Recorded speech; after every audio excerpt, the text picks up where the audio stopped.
Sa video natin ngayon mga kamaestro ay pag-usapan naman natin itong kalalabas pa lamang pong complete list no, ng mga financial institution that will grant loan moratorium. Ano po mga kamaestro? Ayan, so bagong-bagong balita po ito mga kamaestro.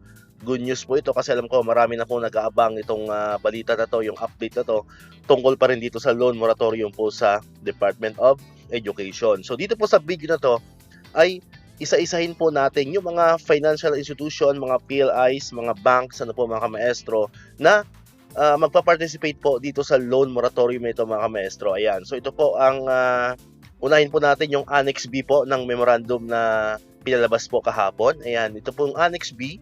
Ayan, list of financial institutions granting 4-month moratorium, 1-month moratorium for all, plus 3-month moratorium for all or for those in calamity-stricken areas. Ayan mga kamaestro. So ito po ituloy na tuloy mga kamaestro, no? Yung 4-month moratorium para po ito doon sa mga calamity-stricken areas. Ano po mga kamaestro? Yung mga hindi naman po ay 1-month moratorium lamang. Ayan.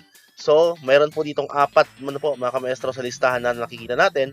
Unahin po natin yung DepEd Provident Fund. Ano po? Yan. So yung mga kamaestro natin dyan na mayroon pong loan sa DepEd Provident, so entitled po kayo for a 4-month moratorium. Pag hindi naman po kayo natamaan ng bagyo or calamity-stricken areas, hindi kayo kabilang, so 1-month moratorium naman po para sa inyo.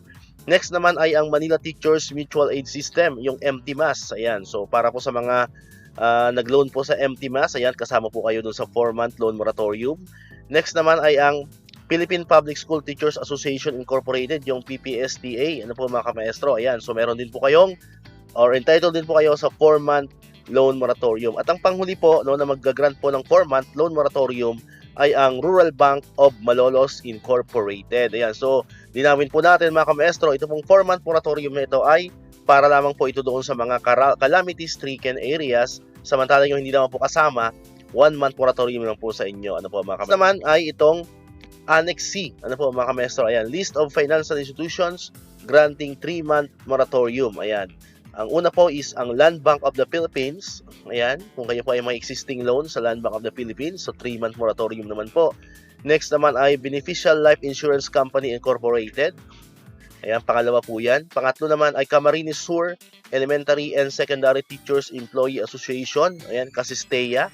At ang pang-apat po, ng panghuli, ay ang Rural Bank of Malolos Incorporated. So ito naman po mga financial institutions na ito ay meron naman po kayo or entitled naman po kayo for a 3-month loan moratorium.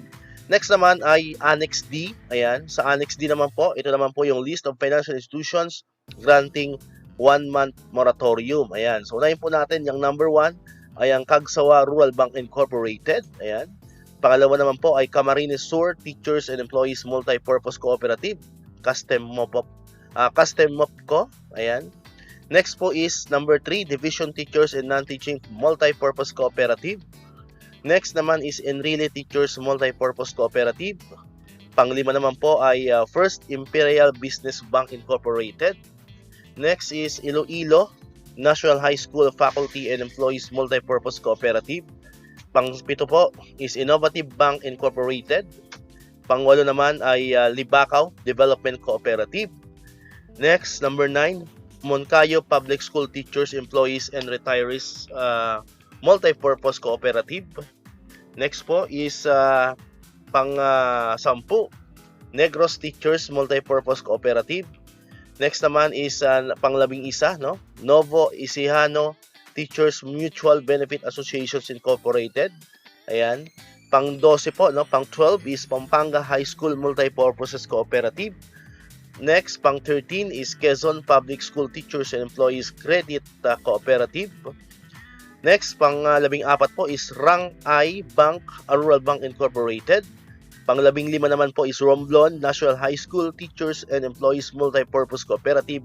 At ang pang-16 po is Rural Bank of Bambang, Nueva Vizcaya Incorporated. Next naman po, no, ito naman po yung Annex E. Ayan, sa Annex E naman po ay ayan, list of members of Chamber of Thrift Banks CTB granting loan moratorium through refund. Ayan, will collect interest. Ayan, so nakalagay din dyan, coordinate with concerned banks for their process for applying for refund. So mayroon po tayo dito tatlong nakikita, ano po mga kamaestro. Unahin po natin yung Number 1 is First Valley Bank Incorporated. So, pwede nyo pong kontakin si Mr. Jubal Yap Yu. Ayan, ang kanya pong email address ay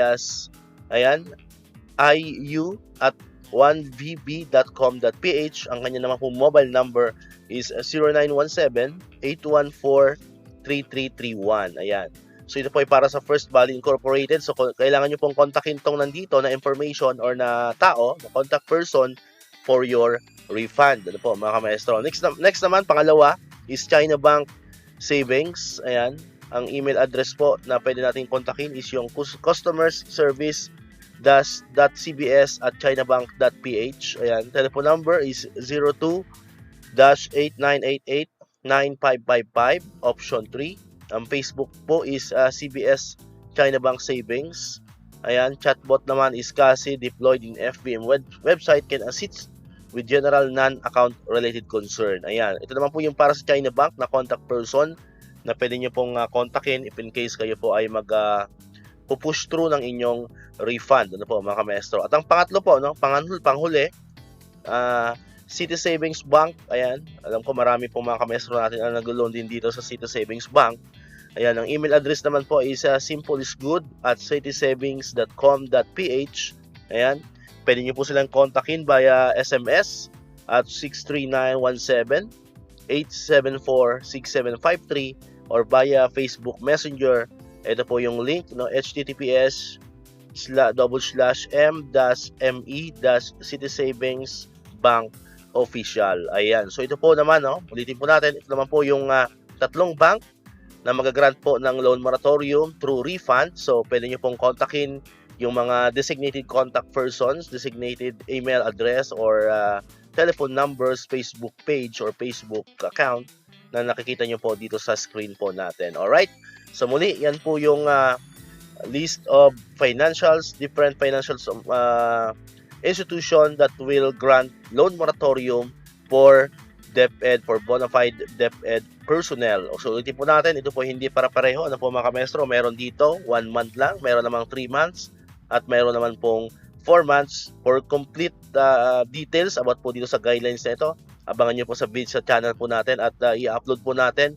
Gagawan po natin ng separate video yung pinaka-guidelines po on how to avail this loan moratorium, no? Depende po kung saang designated area or saang areas po kayo nakatira mga kamaestro, or kung kayo po ay kasama po, no, doon sa mga dineclare na calamity stricken areas. Alright, so yun po, no? Yun po yung complete list ng loan moratorium or ng different banks, ano po mga kamaestro, na qualified for loan moratorium. Alright, so dito ko natatapusin tong ating video ngayon mga kamaestro. Kung di ka pa nakakapag-subscribe, click mo lang ang subscribe button yan para ikaw yung unang nakakapanood ng mga videos na ina-upload natin. Katulad ito, yung mga updates pa rin about sa loan moratorium and other benefits ng mga teachers and government employees. And syempre, click mo na rin ang notification bell button para manonotify ka. Always updated ka pag may mga bago tayong uploaded na videos. So muli, maraming salamat sa inyong panonood at pakikinig. Once again, El Maestro, see you on my next vlog. Bye-bye!